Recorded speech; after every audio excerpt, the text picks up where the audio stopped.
Salut, c'est La Phase, on est à Rennes, enfin à Guipel, pour le festival Veni Circus. Voilà, un festival sur le vin et la musique, surtout sur le vin. Red flag de fan, qu'est-ce qu'un fan ne doit absolument pas faire? Attendre devant chez toi toute la nuit que tu sortes en criant ton nom et en te demandant de descendre. Ça, c'est quand même un sacré red flag. C'est un gros red flag, ouais. Je sais pas si ça arrive, ça doit arriver à certains. Moi, ça m'est jamais arrivé. Quelles sont tes 3 inspirations musicales? C'est dur de limiter. Il va falloir que tu en choisisses 3. Ma fille. Ouais, qui chante. C'en est une. L'énergie, le beat, c'est une bonne Ouais. inspiration. Ouais. Et puis le sens, mettre du sens. Ça, c'est une belle inspiration musicale. Cite 3 groupes qui méritent qu'on parle d'eux. Un groupe australien que j'adore qui s'appelle The Living End et qui est sous-coté complètement et il faudrait vraiment parler d'eux plus régulièrement. Eux, je les adore. Il y a un groupe qui s'appelle Head Keys là, avec qui je bosse, qui est sur Montpellier, que je conseille à tout le monde. Ouais, ils sont très très bons. Très très bons. Et il y a un petit groupe de pop-punk que j'aime bien aussi, ils sont de Clermont-Ferrand, qui s'appelle Hey Phantom. Eux, on va même entendre parler d'eux bientôt, c'est sûr.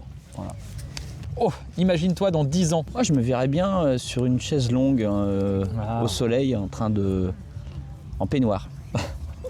Et genre toujours au même endroit ou alors sur une île ou un truc Sur une île, non, parce que je me ferais chier, mais... peinard, quoi. Ouais, mais dans un petit coin en Asie en Asie, par là. Ah, c'est bien. Voilà, ça peut être sympa. Donne un gage à ton ou ton collègue. Il y en a un qui part, en fait on est tout le groupe là, La Phase qui est là, et en fait il y a le batteur qui vient de se faire la malle parce qu'il sait que je vais lui donner un gage à lui. Non, un gage, ouais, ce soir au concert, Seb, tu dois te lever à un moment donné et mettre des grosses caisses bien dans le temps. Bien dans le temps, si c'est possible. Voilà. Une anecdote, une exclue, jamais dévoilée en interview. Alors là... Tu vais me prendre court, il y en a plein en fait. Alors je sais pas laquelle prendre entre les plus rigolotes. La fois où une nana m'a mordu le genou pendant un concert. Ah ouais? Ouais. Pourquoi et elle a que fait ça? je pense qu'elle avait pas que pris des trucs très légaux. Ouais. Et elle m'a vraiment mordu au sang pendant un concert. Et c'est le régisseur à l'époque, qui s'appelait Franck, qui l'a décroché de mon genou. C'est fou ça. Ah ouais, c'était assez fou. Et j'ai eu très mal. Je t'ai fait vacciner après. Mais il était question qu'on aille voir des médecins pour être sûr que... C'était très étrange, ouais. Surtout que tu es en train de chanter et puis... tu fais mordre le genou. Quoi. Et j'ai mis un moment de réaction. J'ai eu une petite sidération pendant le concert. C'était pendant un festival. Et ça, je pense que c'est aussi un gros red flag de fan. Ne faites pas ça. De mordre quelqu'un qui est sur scène. Mais mordre en général d'ailleurs. Ouais. Et j'ai réagi plutôt bien. Oh, mort. J'avais vraiment mal. Oh, c'est beau. De quoi es-tu le plus fier dans ta carrière? Chanson, événement. Ah, c'est pas mal. Ouais, le plus fier de tenir un groupe pendant 20 ans. Ah oui. Je trouve ça cool avec les 3 fromages. Ça fait 20 ans cette année et en plus on fait un Olympia pour fêter l'anniversaire des 3 fromages. Alors, je pense que pour le moment, dans la carrière, si on peut appeler ça une carrière, c'est plutôt ça dont je suis le plus fier. Bravo, ouais. Je trouve ça plus cool. Et la suite, c'est quand même, je suis fier de jouer dans La Phase. Ah. Je suis fier de jouer dans la nouvelle phase et avec tout ce qui va arriver et tout, c'est carrément une sacrée fierté et je suis très reconnaissant. Et j'espère être simplement payé beaucoup plus pour tout ce que je fais. Non mais ouais, c'est... Voilà. C'est surtout dans le contexte actuel, c'est plutôt beau de réussir à tenir. Ouais, c'est clair. Je te prends une question. C'est pas le tout de démarrer, faut tenir. Une morale réelle ou décalée à vos chansons? Une morale réelle ou décalée à vos chansons, c'est difficile de résumer sur... si, j'en ai une moi, parce que elle est un peu bateau je dirais, mais c'est de considérer que rien n'est jamais fini et qu'il y a toujours la possibilité de redémarrer un truc, de reconstruire quelque chose. C'est une belle morale. Il y avait Jean de La Fontaine avait fait un truc comme ça. C'est vrai ouais, sur la cigale et la fourmi. Chante 15 secondes de ton air préféré. Ça tombe bien, là je vais appeler un ami Je vais passer gentiment mon micro au batteur de la phase. Allez, viens me montrer. Très belle Seb. voix. Allez, viens. Je vous présente Sébastien. Sébastien, tu peux t'asseoir. Vas-y, asseyez-vous. Et regardez, je vous mets la pince ici. Très joli timbre de voix. Je vais pas te louper, toi. Tu sais que je vais pas te louper à un moment. Il doit chanter 15 secondes de son air préféré, a cappella. Alors maintenant, on t'écoute.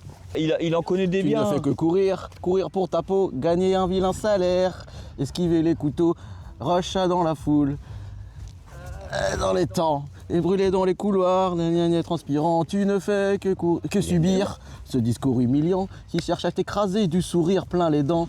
Ces leçons de morale qui te... À chaque fois je me Crash. fais des... Crash, qui font péter des câbles pour ne pas disparaître. Putain. Many fields, many turns. C'est comme un rush.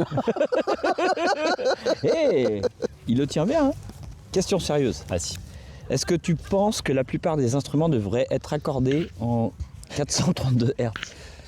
Alors ça c'est une question que ça me fait plaisir qu'on puisse l'aborder. Il faut savoir que 432 Hz c'est la fréquence naturelle, c'est la fréquence de la Terre, c'est à cause de la résonance de Schumann. Et les rayonnements électromagnétiques des nuages sont accordés en majeure partie en 432 Hz. C'est vrai. Et donc, je sais pas si tu as vu, après les balances, j'ai réaccordé ma basse, j'ai réaccordé la guitare d'Eric, j'ai réaccordé ton clavier, j'ai réaccordé les tomes de Sébastien. J'ai regardé ma voix, moi, du coup. Ah bah voilà. J'ai fait. Oui. Ouais. Et ça, il vaut mieux parce qu'il y a plein de 5G là autour de nous. Ah, c'est ça qui polluait tout à l'heure. Donc 432 Hz, ça permet d'éviter l'influence du 5G. Ok. Voilà. Donc accordez-vous. Accessoirement, sinon, quelle est ta plus grande passion en dehors de la musique? Le houmous. Voilà, j'adore le houmous. C'est top. Et la semaine dernière, quand on a joué vers Lille, j'ai acheté du houmous aux algues et c'est vachement bon. Souvent, quand je fais pas de la musique, je bouffe du houmous. D'ailleurs, c'est breton. C'est breton, oui, tout à fait. Et là, c'est pour ça que je leur tire mon chapeau, les Bretons. Et les chapeaux ronds. Bah oui, parce que souvent, Des je Bretons. pense que c'est vraiment des gens qui sont pas civilisés, qui jouent de la cornemuse et tout. Et là, pour une fois, c'est pas si mal. Donc, bravo les Bretons. Nous arrivons sur la conclusion. Nous sommes le groupe La Phase, on est reparti à l'aventure. Actuellement, on est en début de tournée, une tournée qui s'appelle le Rush Tour. On a une belle tournée jusqu'après l'automne quasiment. Et on prépare un nouvel album avec un single qui est sorti il n'y a pas très longtemps, qui s'appelle Scalpel. Et le prochain album devrait arriver autour du printemps 2027. Et d'ici là, on a de belles dates pour bien mettre le bordel partout en France et pas que.